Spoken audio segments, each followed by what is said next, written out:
ambición, conquista, lujuria, asesinato y el poder de una tecnología incomparable. Estas fueron las bases de la fundación del Imperio Romano. Les movía una especie de ego cultural colectivo. Los colosales proyectos de construcción de Roma, coliseos, palacios, calzadas y acueductos extendidos por 3 continentes fueron vehículo del poder y las promesas de la civilización más avanzada del mundo. Estas estructuras se convirtieron en símbolos de esa idea que era Roma.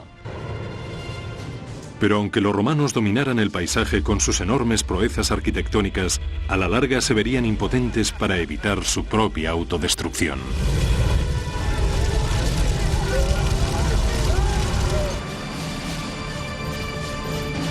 Roma, la construcción de un imperio. Primera parte. 15 de marzo del año 44 a.C. El hombre más poderoso del mundo yace sin vida en el suelo del Senado romano. Como general prácticamente había doblado el tamaño del Imperio Romano. Como político maquinó un asombroso ascenso al poder. Pero ahora este guerrero marcado por la batalla ha sido asesinado en Roma y a manos de romanos. Su nombre era Cayo Julio César. El ascenso de César al poder se gestó por su deseo de conseguir el puesto más alto dentro del Estado romano. Parecía querer acaparar demasiado poder para sí mismo. No lo compartía con los demás, y esto fue lo que le llevó a ser asesinado.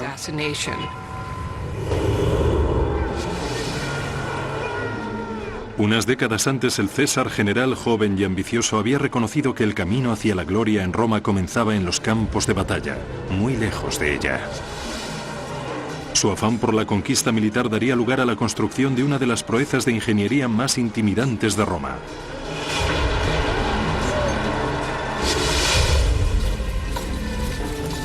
Año 55 a.C. Julio César dirige 8 legiones romanas, un total de 40.000 hombres por el norte a través de la Galia, una provincia romana que englobaba las actuales Francia, Bélgica y Suiza. Quiere ir a la Germania, a Alemania, y cruzar el Rin, porque ningún otro general lo ha hecho hasta el momento. Quiere ser un conquistador tan grande como Alejandro Magno y traspasar los límites de lo conocido. El río Rin se encuentra en el límite de lo conocido. Durante siglos ha sido una frontera natural que protegía a las tribus germánicas de la expansión romana.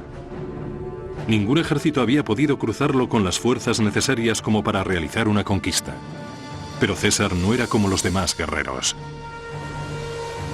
Podía haber ido en barco, pero ¿cómo iba a ir Julio César en un barco de remos? ¿Qué iba a hacer? ¿Poner a 8 legiones en un barco de remos e ir remando? No, tenían que cruzar marchando, tenían que llegar montados en caballo. Cruzar el Rin fue una nueva proeza de ingeniería por su alcance. El río tenía 300 metros de ancho, probablemente más, y entre 7 y 9 metros de profundidad, con corrientes impredecibles. César y sus ingenieros tenían que proyectar un puente que no solo fuera muy fuerte, sino también muy estable, y lo suficientemente grande como para que pudiera pasar por él una legión. El puente tendría que tener la longitud de 4 campos de fútbol y aguantar el peso de 40.000 soldados. A pesar de la anchura y profundidad del Rin y de sus fuertes corrientes, Julio César estaba empeñado en hacerlo. Cruzar un río de ese tamaño construyendo un puente es algo que te hace quedar muy bien con tu público en tu ciudad, pero desde luego es algo que te hace quedar aún mejor con el público que va a ver al otro lado del río y que se va a quedar de piedra cuando vean lo que estás haciendo. Con la velocidad y eficiencia de una máquina bien engrasada, los soldados de César van transformando metódicamente la madera de la zona en un puente. A cada hora que pasa, este milagro de la ingeniería se va acercando cada vez más a la difícil orilla norte del Rin. Es casi como si ahora tuviera que bajar una nave espacial del tamaño de, digamos, la mitad de Manhattan y fuera capaz de levantar edificios en el aire con alguna especie de dispositivo magnético. Sería algo que nos dejaría pasmados. No lo podríamos asimilar. Los cimientos del puente se construirían con una serie de pilares de madera clavados en el lecho del río. Cada pilar tenía medio metro de grosor. En la mitad del puente debían tener hasta 9 metros de altura para que llegaran hasta el fondo desde la superficie. Los ingenieros de César introdujeron los pilares en diagonal para dar más estabilidad al puente. Al clavar los pilares en ángulo y luego unirlos, hicieron en muchos sentidos lo que hacen los carpinteros al fabricar un caballete. Con las patas en ángulo utilizan las fuerzas para evitar que la corriente del río lo derribe y crear de esta forma un área de trabajo estable. La inclinación les proporciona mucha más resistencia contra la fuerza del río, las crecidas del río y todo lo demás. Aunque es mucho más difícil clavarlas en el fondo del río que si se trataran de pilares verticales. Tuvieron que trabajar con mucho cuidado usando estructuras de madera para clavarlas en el lecho del río. En el lado río arriba los pilares estaban inclinados en la dirección de la corriente. 12 metros corriente abajo los pilares correspondientes estaban inclinados contra corriente. Cada grupo de pilares estaba sujeto mediante una viga de unión de 60 centímetros de grosor. Luego se colocaron trozos de madera de un lado a otro de las vigas y se terminó la superficie con haces de palos firmemente enrollados. El diseño del puente en sí era innovador, pero lo más sorprendente de esta proeza de ingeniería fue la velocidad con la que se construyó. A los 10 días de ordenar su construcción, César cruzó marchando sobre su puente en dirección a su destino. Si intentáramos hacer eso hoy, no seríamos capaces de construir algo así en tan pocos días con este tipo de tecnología. Podríamos hacer algo comparable si contáramos con miles de esforzados soldados fieles y totalmente entregados a César y tuviéramos el objetivo de cruzar el río Rin para aterrorizar a los germanos que había al otro lado. César había estimado que el tamaño de las fuerzas germánicas sería de unos 430.000 soldados, más de 10 veces el tamaño de su propio ejército. Pero cuando vieron a las legiones romanas cruzando el Rin, huyeron enseguida hacia tierras más elevadas.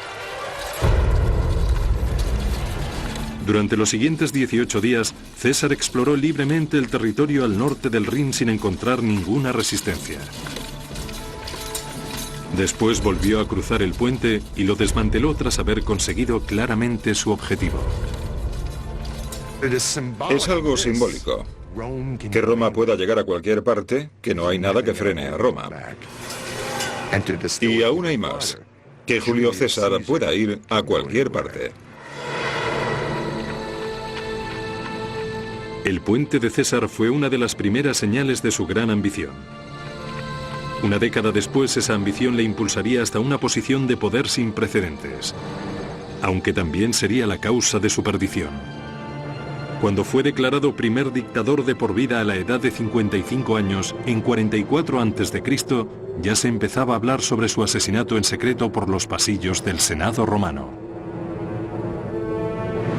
Algunas de las cosas que hace sugiere que le gustaría que le adoraran como a un dios. Su ambición traspasaba de tal manera los límites de lo que los mismos romanos y sobre todo los senadores pensaban que era aceptable, que acabó siendo asesinado. En vida, Julio César alteró para siempre el paisaje político de Roma. En su muerte encarnaría tanto el potencial como el peligro que encierra el poder absoluto. Cuando asesinaron a César, no había ninguna garantía de nada, excepto de que Roma podía acabar deshaciéndose completamente. El reinado de César fue un punto de inflexión en la historia política de Roma. Su conquista de la Galia amplió poderosamente el alcance de la influencia de Roma. Su consolidación del poder marcó la muerte de la República Romana dirigida por senadores y cónsules elegidos democráticamente, y el nacimiento de un imperio en el que emperadores tiránicos podrían gobernar con absoluta autoridad. Algunos usarían su poder para construir asombrosas maravillas arquitectónicas. La vanidad, Los excesos y la ignorancia de otros llevarían al imperio al borde de la destrucción. A pesar de todo, Roma se convertiría en la civilización más poderosa y tecnológicamente avanzada que haya visto el mundo.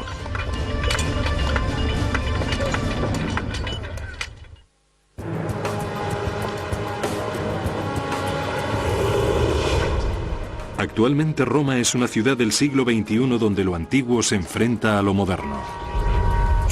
Cualquier persona que haya visitado la ciudad de Roma inmediatamente se quede impresionada por esta inmensa mezcla de periodos de tiempo que se extienden desde la prehistoria hasta la edad moderna. Y lo más maravilloso de Roma es que estás viviendo en medio de la historia de una de las civilizaciones más grandes que haya formado parte de la humanidad.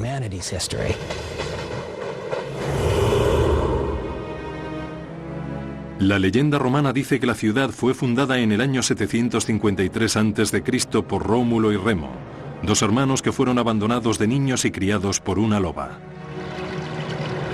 Los dos hermanos se propusieron construir su propia ciudad a orillas del río Tíber, pero su falta de acuerdo sobre quién la gobernaría acabaría en tragedia. Remo fue asesinado por Rómulo, de cuyo nombre proviene el de Roma.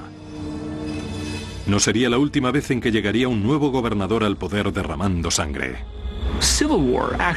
La verdad es que la guerra civil fue algo muy característico en el desarrollo del Estado romano. La historia y la tradición de Rómulo y Remo tiene su repercusión y se repite a lo largo de la historia de Roma.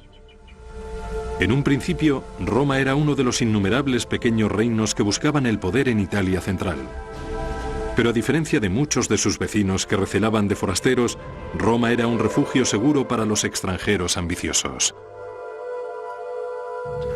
Rómulo dijo: dado el hecho de que no tenemos nada de población, crearé un asilo. Crearé una zona libre para cualquiera, esclavos huidos, bandidos, piratas, quien sea, que vengan y participen en esta gran idea que es Roma. Esa fue una actitud muy especial. Por lo tanto, desde el principio, parece que los romanos eran muy abiertos. Esta apertura fomentó un intercambio libre de ideas, entre ellas teorías de ingeniería importadas de otras culturas. Al tomar prestada la tecnología de algunos vecinos como los etruscos, Roma expandió su poder a toda la región. Los romanos tenían una extraordinaria capacidad para aprovechar la tecnología del pasado y adaptarla a sus propios fines, refinándola y mejorándola. De los etruscos aprovecharon las tecnologías de construcción de calzadas, sistemas de movimientos de aguas, construcción de enormes y extraordinarias murallas y producción de cosas basadas en la tecnología etrusca. El primer gran éxito de ingeniería de la ciudad fue la Cloaca Máxima, un extenso sistema de alcantarillado que aún funciona hoy, 2500 años después de su construcción. La Cloaca Máxima recogía las aguas que corrían por las calles de Roma y las vertía en el río Tíber. Los ingenieros también utilizaron los conductos subterráneos del alcantarillado para drenar las tierras pantanosas entre los poblados situados en lo alto de las colinas de Roma. Allí construyeron el Foro, el antiguo distrito del centro de Roma. La construcción de la Cloaca Máxima, en mi opinión, es la clave para transformar Roma y que pasara de ser una serie de tribus que viven en colinas dispares en torno a un pantano cenagoso a ser una cultura centralizada y unificada. El nuevo foro romano resultante del drenaje conseguido a través de la Cloaca Máxima permitía que la cultura se consolidara en un lugar central. Mientras la cultura de Roma se iba consolidando, empezó a crecer la influencia que la ciudad tenía sobre sus vecinos. En el siglo IV a.C., Roma controlaba la mayor parte de Italia central, y sus ingenieros recibieron el encargo de desarrollar una infraestructura de comunicaciones que conectase el imperio en expansión. En la antigüedad había básicamente dos modos de transporte. Se podía viajar por el campo, bien a caballo o con más probabilidad, andando o en carros, o se podía viajar en barco. Los caminos, tal y como los conocemos hoy, en realidad no existían antes del Imperio Romano. Todo eso cambió en el año 312 a.C. al construirse la Vía Apia. La primera calzada nacional de Roma que recorría 212 kilómetros desde la capital hasta la provincia de Campania al sur. Para trazar la ruta más recta y rápida por la costa, los ingenieros romanos utilizaron un instrumento especial de topografía. Los romanos utilizaban una herramienta llamada groma, que consistía en una barra vertical con una cruz en la parte superior que se ponía sobre el suelo. Mirando a través de la cruz se podían alinear dos puntos en línea recta. La gran diferencia entre las calzadas romanas y las carreteras actuales es que los romanos no podían trazar curvas. Por lo tanto, las calzadas eran completamente rectas hasta un punto en que giraban en ángulo cerrado y otra vez totalmente rectas en otra dirección.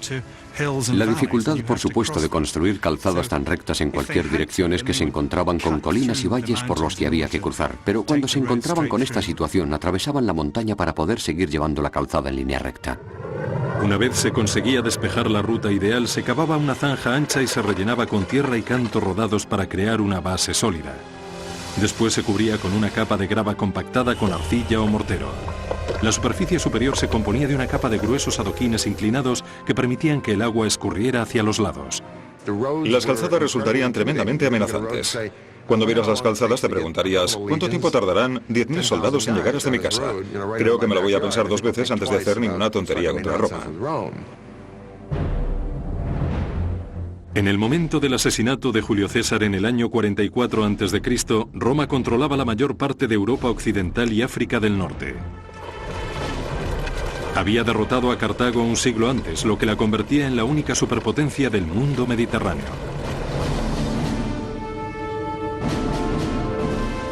El posterior sucesor de César fue su gran sobrino Octavio, que fue renombrado Augusto y coronado primer imperator o emperador de Roma.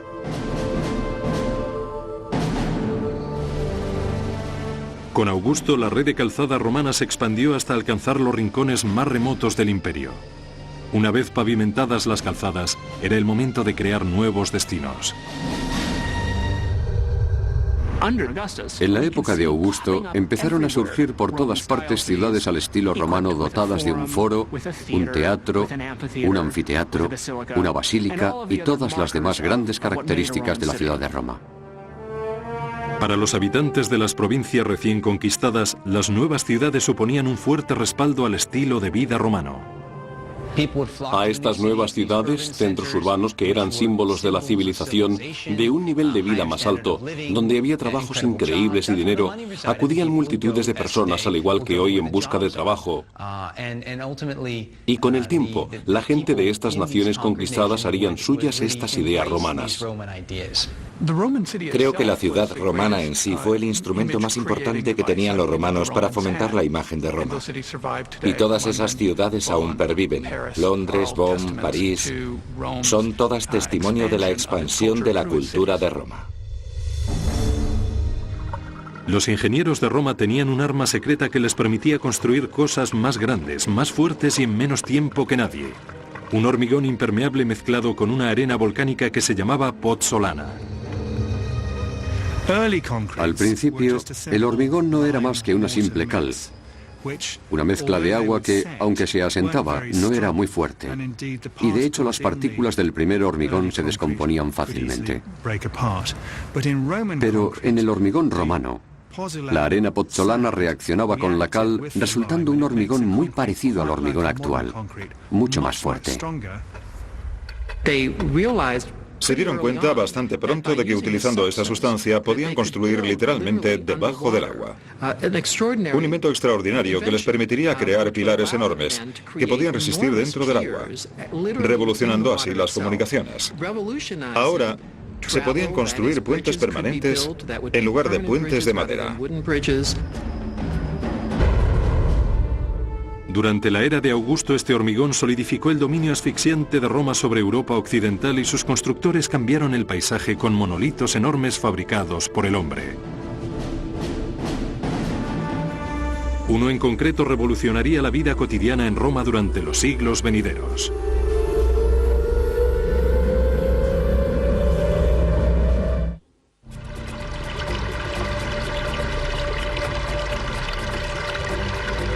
En el siglo I, Roma se había convertido en la única superpotencia de Europa. Pero al tiempo que expandían su imperio hacia el exterior, los romanos también estaban pendientes del interior y usaron sus conocimientos superiores de ingeniería para mejorar la calidad de vida dentro de las murallas de la capital. De todos los logros de ingeniería, ninguno cambió tanto la vida en Roma como el agua corriente. El sistema de distribución de las aguas en Roma supuso un salto espectacular respecto a todo lo que hubiera habido antes. En la capital, 11 acueductos llevaban un flujo continuo de agua fresca a sus ciudadanos. En total transportaban 750 millones de litros al día desde las montañas a kilómetros de distancia hasta la ciudad. Los acueductos revolucionaron la vida cotidiana de los ciudadanos romanos, pero no solo la de los jardines y las villas de los ricos o los palacios de los emperadores, sino la del ciudadano medio romano. Se disponía de tanta agua en la ciudad de Roma que con ella se podía abastecer a una enorme población. Los acueductos favorecieron el crecimiento de una nueva cultura urbana. Con el flujo constante de agua podían vivir en la capital hasta 1 millón de personas con toda comodidad e higiene. El agua de los acueductos es lo que limpia todo lo que ensucian los romanos y mantiene limpia la ciudad. Esa es otra razón por la que los romanos se creen que son superiores, porque son más limpios que los demás.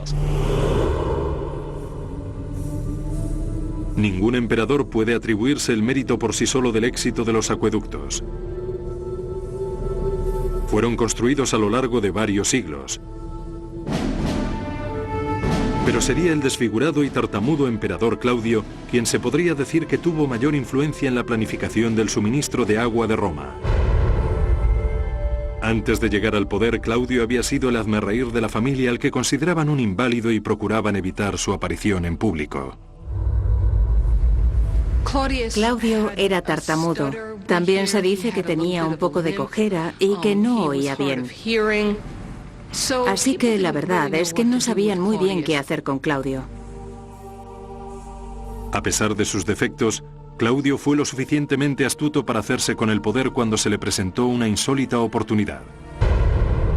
En el año 41 la mayoría de la familia regente fue asesinada para vengar el sangriento régimen del sobrino de Claudio, Calígula.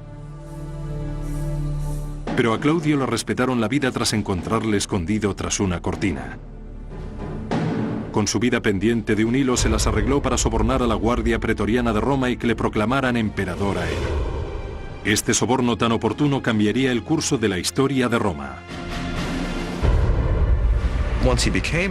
Cuando se convirtió en el emperador, parece ser que gobernó bien en muchos sentidos, al menos según nuestro criterio. Está claro que no era ningún estúpido. Durante el reinado de Claudio, el imperio avanzó sorprendentemente en varios aspectos. En la frontera, sus legiones conquistaron la Britania, algo en lo que hasta Julio César había fracasado. Y en el interior construyó 2 importantes acueductos, el de Aqua Claudia y el de Annio Novus, que incrementaron de forma espectacular el volumen de flujo de agua que llegaba a Roma.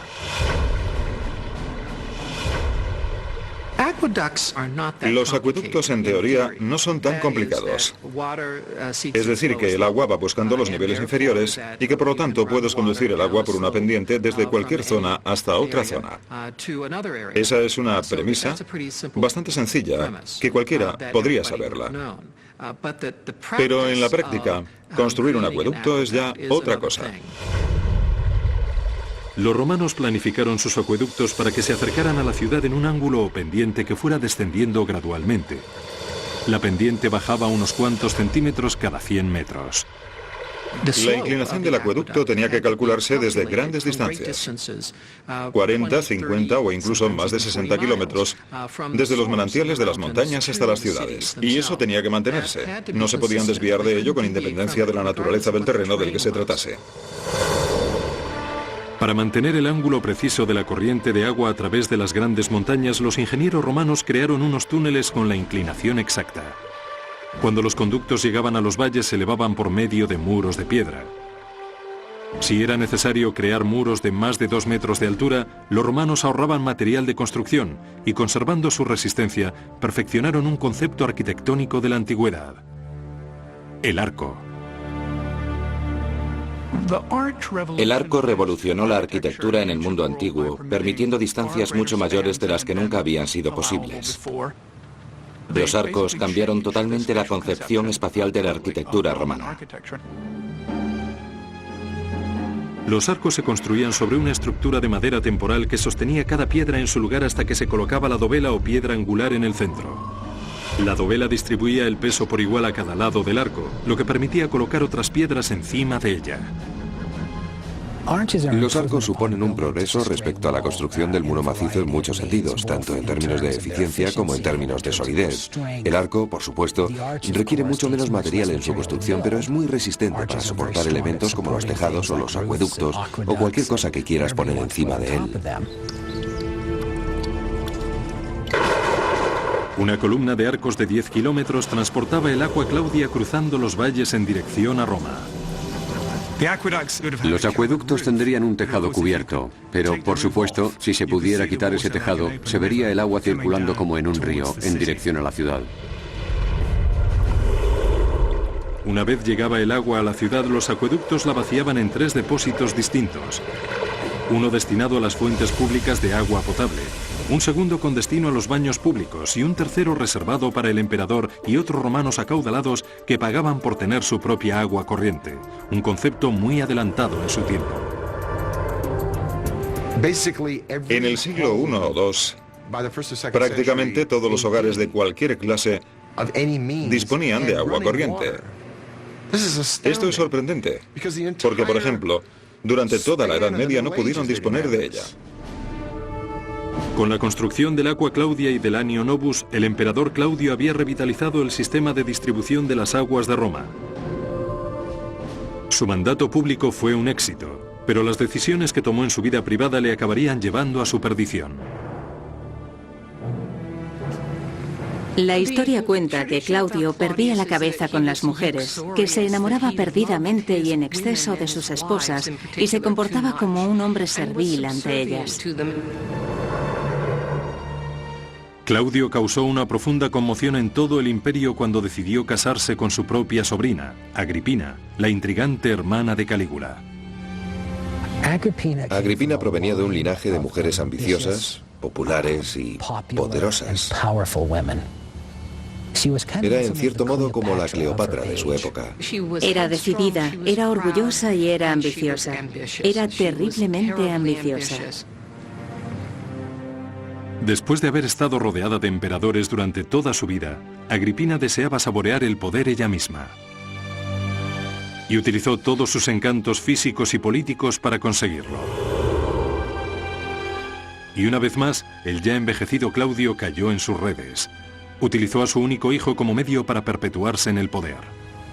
La intención principal de Agripina al seducir a Claudio y convertirse en emperatriz era asegurarse el acceso de su hijo al trono. En el año 50 convenció a Claudio para que nombrara como heredero al hijo del anterior matrimonio de Agripina, en lugar de a su propio hijo biológico.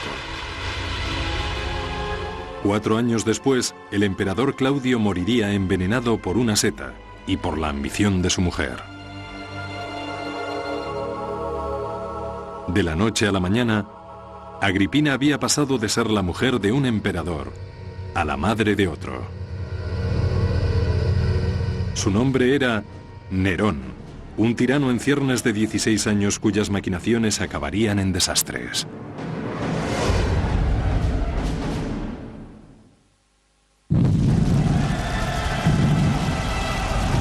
Año 64. Un pequeño incendio se propaga hasta provocar un infierno de una semana de duración que reduce a cenizas enormes franjas de Roma y deja a miles de personas sin hogar vagando por las calles. El incendio del año 64 fue uno de los fuegos más devastadores que haya vivido Roma. Se ha dicho que de las 14 regiones de Roma, al menos 10 se vieron afectadas. Algunas de ellas quedaron completamente destruidas. Debió morir un número enorme de personas en medio del pánico, asfixiadas por el humo o quemadas.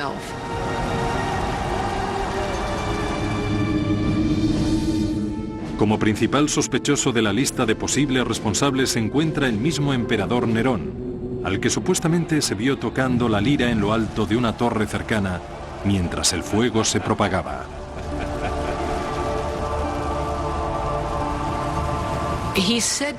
Se dice que contemplaba el fuego como si se tratara de un espectáculo y que fue a la torre de Mecenas y recitó la caída de Troya.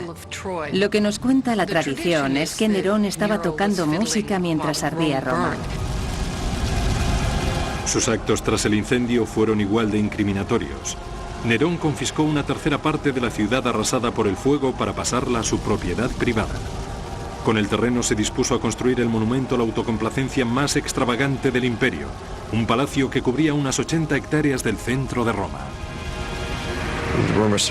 Se empezó a correr el rumor de que había provocado el fuego intencionadamente para poder destruir la parte de la ciudad donde quería construir su palacio.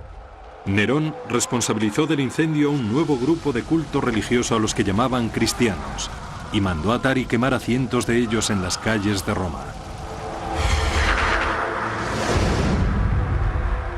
Este fue el último de una serie de actos escalofriantes que evidenciaron el disfuncional legado de Nerón. Le sirvió la cabeza de una de sus ex esposas a su nueva mujer como regalo a petición suya. Después la mataría a patadas cuando se encontraba embarazada en un ataque de cólera. Y la mayoría de las cosas por las que Nerón tiene tan mala fama llegaron después del acto más atroz que un ser humano pueda cometer: el asesinato de su propia madre.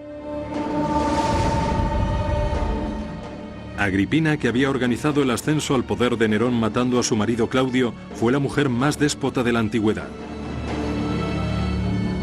Ella esperaba compartir por igual el poder con su hijo. Agripina no podía aceptar un papel subordinado, ni con Claudio ni con su hijo. Y eso, al final, fue lo que acabó con ella. El afán de control que tenía Agripina fue enfureciendo poco a poco a Nerón. En el año 59, a los 21 años, 5 después de convertirse en emperador, mandó a sus guardias que mataran a su propia madre. Cuando estos se acercaban, Agripina ordenó a los guardias de forma simbólica que le clavaran la espada en el útero. Les dijo: clavádmela aquí primero, aquí engendré a Nerón. Muy dramático.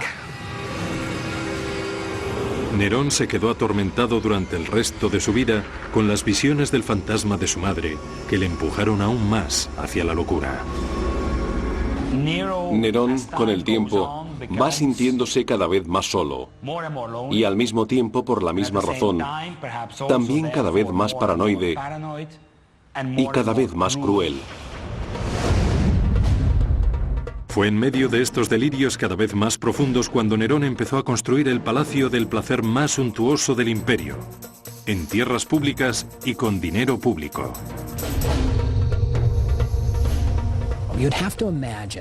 Tendríamos que imaginarnos algo como que todo Central Park en Nueva York se convirtiera en la propiedad privada y palacio personal de Bill Gates.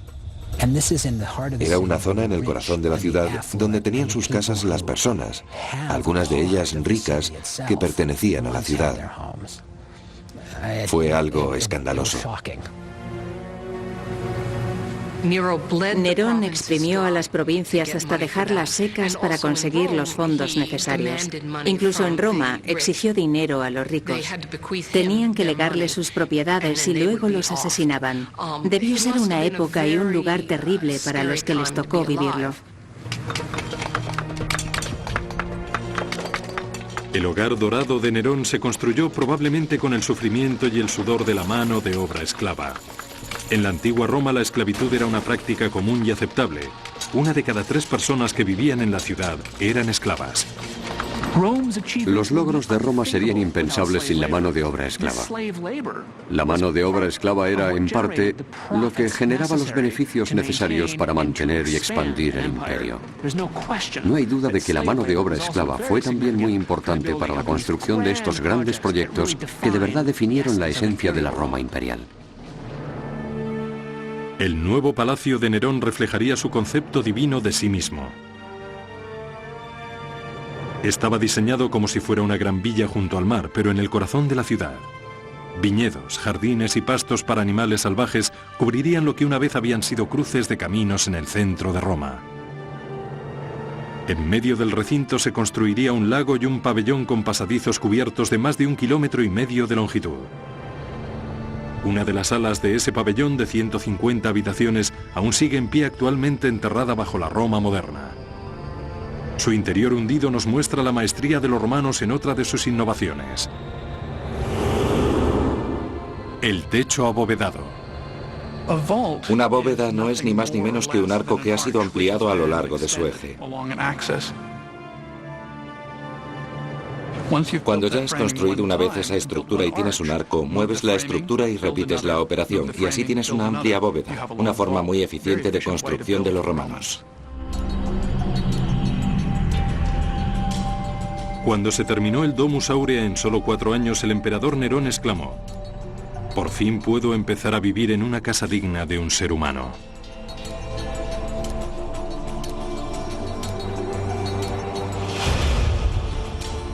Los restos que han perdurado son una parte oscura y húmeda del decadente palacio en el que vivió.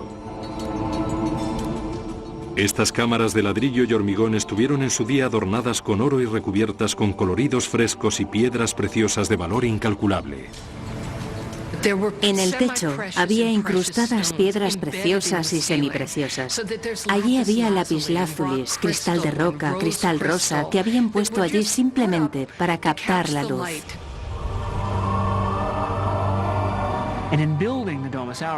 Al construir el Domus Aurea, Nerón está demostrando que no es como los buenos emperadores, generoso con sus recursos personales, y creo que esta es una de las razones que lleva a su caída. Su actitud fue tan desproporcionada en relación con lo que los senadores y la gente de Roma esperaba de su emperador que creo que finalmente pagó el precio. En el año 68, solo unos meses después de trasladarse al Domus Aurea, Nerón fue derrocado por un gigantesco movimiento de oposición. El Senado le declaró enemigo público y ordenó a sus propios guardias que le dieran caza como a un fugitivo. Cuando se sintió rodeado, Nerón se cortó el cuello con la ayuda de un esclavo fiel. Sus últimas palabras fueron: «¿Qué artista muere conmigo?». Nerón murió como el gran actor elocuente que siempre quiso ser. Una especie de actor de tragedia en un escenario trágico. Sus últimas palabras completan su imagen como alguien que se vio a sí mismo no como un emperador, sino como una estrella. Tras la muerte de Nerón, los romanos intentaron enterrar todo recuerdo de él y de su opresivo mandato. En el año 104 su casa dorada se rellenaría y cubriría de tierra y escombros. Serviría de base a un complejo de baños que construiría encima de ella el emperador Trajano. Durante los 1300 años siguientes permanecería enterrada y olvidada junto a una ciudad en continuo cambio. En el siglo XVI un socavón hizo que los exploradores volvieran a entrar en el vientre de esta bestia de la antigüedad. En su interior, los artistas del Renacimiento se inspiraron en sus extraños frescos. La palabra grotesco que utilizamos actualmente viene del término artístico usado para describir estas extrañas criaturas que vieron allá abajo, mitad humanas, mitad bestia, en parte elemento arquitectónico, en parte decoración. El Domus Aurea es un testimonio perdurable del escalofriante mandato de Nerón, echado a perder por la locura, el asesinato en masa y la más extrema autocomplacencia. Una vez finalizado este periodo, el Imperio Romano se enfrentó a un futuro incierto. Todos los emperadores, desde Julio César hasta Nerón, habían descendido de un único linaje. Ahora, por primera vez en la historia, el gobierno del imperio estaba a disposición de cualquiera. Nadie estaba seguro de lo que iba a pasar a continuación, excepto que iba a derramarse sangre y que no iban a pasarlo bien hasta que hubiese acabado.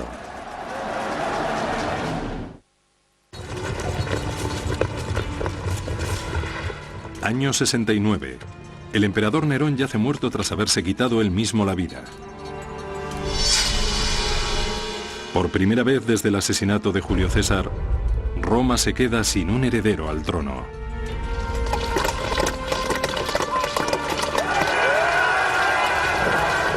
Estalla una lucha de poder entre los principales generales del imperio que enfrenta a sus ejércitos entre sí en un sangriento intento por alcanzar el poder. Al final, el vencedor es Vespasiano, un general sencillo y franco que había dirigido a las legiones de Roma en su puesto de destino, la inestable Judea.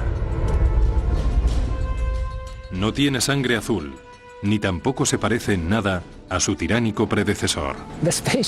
Vespasiano era el anti-Nerón. Era lo más diferente a Nerón que se podía ser.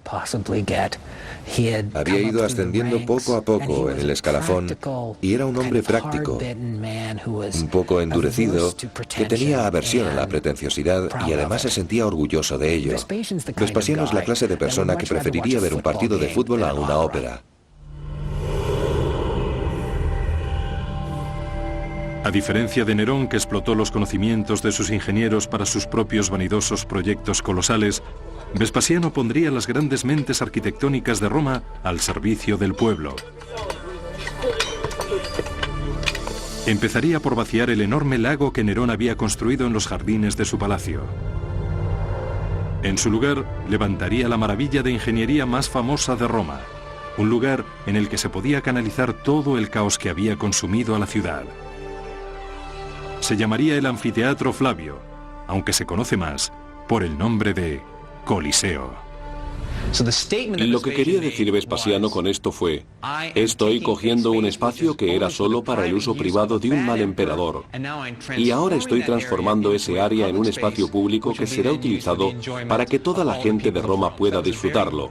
Esta fue una forma de propaganda muy audaz.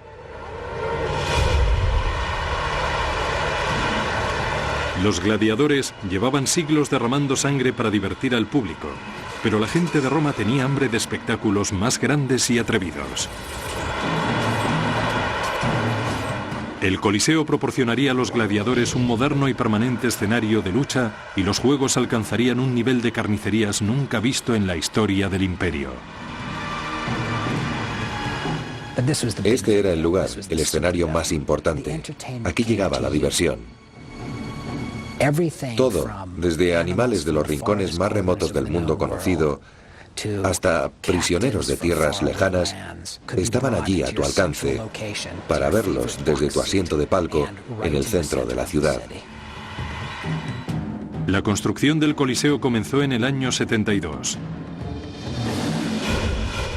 Fue financiada con la venta de las valiosas reliquias obtenidas de los templos judíos durante el saqueo de Vespasiano a Jerusalén.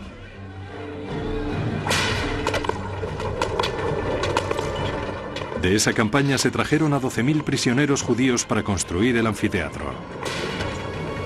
Trabajarían en unas condiciones tremendamente duras y durante muchas horas, y realizando grandes esfuerzos hasta el final. Utilizaron más de 6.000 toneladas de hormigón y arrastraron bloques enormes de travertino desde una cantera a más de 30 kilómetros de distancia. Según iba progresando la construcción en altura, usaban menos material de piedra caliza pesada, más fuerte y costoso, y más material barato que además era más ligero. Los romanos tenían unas grúas de madera muy sofisticadas y herramientas para levantar piedras, y podían hacerlo con bastante facilidad desde el suelo hasta grandes alturas. En solo 8 años, la imponente estructura llegó a alcanzar los 50 metros de altura, empequeñeciendo todo cuanto le rodeaba. Es la estructura más alta construida por los antiguos romanos. Este es el anfiteatro de la capital. ¿Y qué era Roma? Roma era una ciudad mucho más grande que ninguna otra ciudad y mucho más rica. Por eso, el anfiteatro era un símbolo del poder, la tecnología y la riqueza de la Roma antigua. Los anfiteatros se construyeron con una estructura sorprendentemente sencilla, uniendo dos teatros griegos hasta formar un teatro de 360 grados en círculo.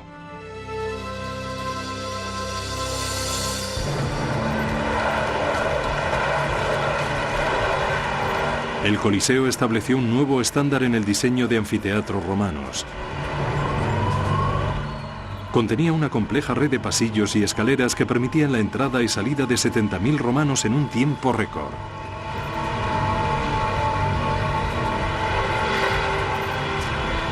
Al igual que en los estadios actuales, todos los espectadores que entraban en el Coliseo tenían un billete con el número correspondiente a una de las puertas de entrada. El complejo fue diseñado no solo para controlar al público, sino para que se sintiera cómodo. Disponía de 110 fuentes de agua potable y 2 servicios del tamaño de una casa entera. El Coliseo incluso disponía de un tejado retráctil. En los días de calor se desplegaba un toldo llamado velario sobre la grada superior para que diera sombra a los espectadores. Lo accionaban unos marineros de la Marina Romana que se encontraban situados a lo largo de la galería superior en todo el perímetro del Coliseo. Podían cambiarlo según el sol y según el viento. En consecuencia, el Coliseo tenía una climatización fantástica y sombra. Se ponían en la galería superior y con unos postes, cuyos agujeros podemos ver aún en la parte exterior, conseguían sujetar esta enorme lona que cubría todo el espacio. El Coliseo fue terminado en el año 80, pero Vespasiano no viviría para ver la gran apertura de su más grande monumento. Murió de causas naturales el año anterior. Su hijo y sucesor, Tito, dirigió la celebración inaugural. Los romanos acudieron durante 100 días seguidos llenando el Coliseo para empaparse de todo tipo de matanzas imaginables. En un solo día se sacrificaba a 5.000 animales y quedaban miles de cadáveres de gladiadores y prisioneros. Fuera de este anfiteatro solo se habían visto carnicerías semejantes en las guerras, aunque en su interior era pura diversión. Se pasaban el día entero. Por la mañana veían a hombres matando o siendo matados por animales. Después del mediodía veían ejecutar a prisioneros.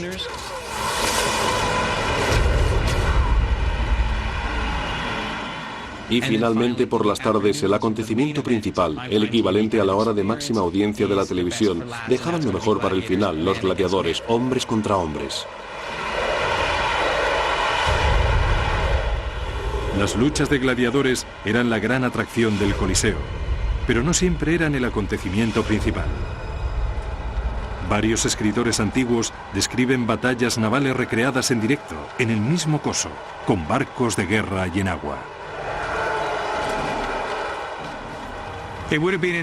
Habría sido totalmente posible que desviaran agua de uno de los acueductos y la llevaran al Coliseo con el fin de inundar el coso de agua hasta una pequeña profundidad. Tenemos evidencias a través de estudios recientes del Coliseo que revelan que había muchos canales de agua para inundar la infraestructura del Coliseo. Por lo tanto, sí, fue posible y sí lo hicieron. Cristiano Ranieri es el primer arqueólogo moderno que explora el laberinto de canales de agua que había bajo el Coliseo. Él cree haber encontrado pruebas concluyentes de un sistema de cañerías que se utilizaba para inundar el coso con el fin de celebrar batallas navales. Bajo el suelo del Coliseo hemos encontrado algunos túneles muy antiguos, incluso más antiguos que el Coliseo, que datan de la época de Nerón, por lo tanto contemporáneos al Domus Aurea.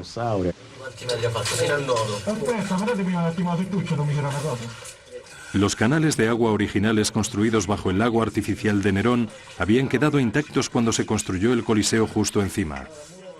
Es posible que se reacondicionaran para poder inundar y vaciar el coso.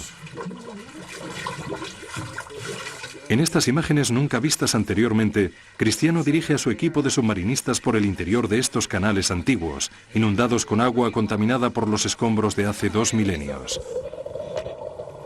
Bajo el Coliseo descubre un depósito comunicado por un conducto a un acueducto cercano. Cristiano cree que las aguas llegaban hasta allí desviadas desde algún acueducto.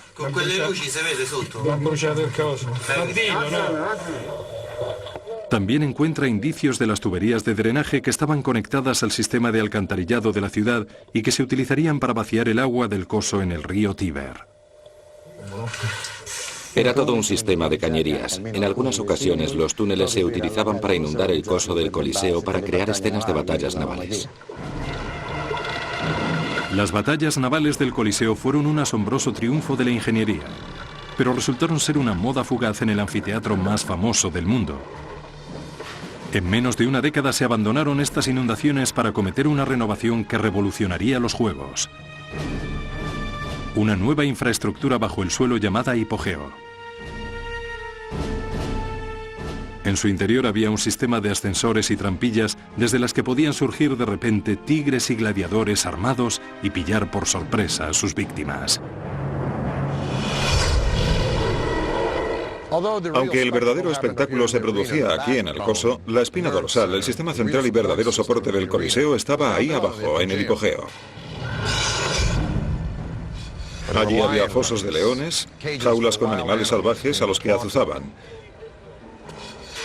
gladiadores que afilaban sus espadas y se preparaban para morir, criminales condenados en jaulas.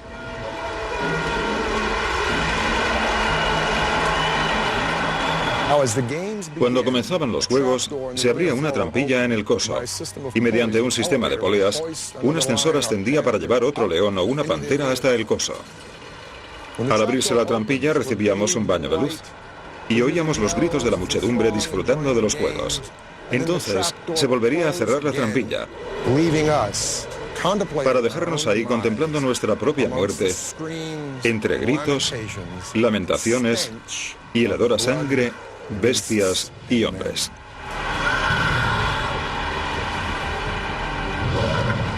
Violentos, sangrientos, explotadores, apasionantes. Los Juegos del Coliseo eran lo último en espectáculos en Roma, y todos los que entraban allí se quedaban impresionados por la extraordinaria capacidad de ingeniería de la civilización más avanzada del mundo. Tras una década de fuerza y estabilidad con Vespasiano, esa civilización estaba alcanzando el momento álgido de su poder. Y su siguiente generación de gobernantes usarían ese poder para construir milagros fabricados por el hombre siempre más grandes y más audaces.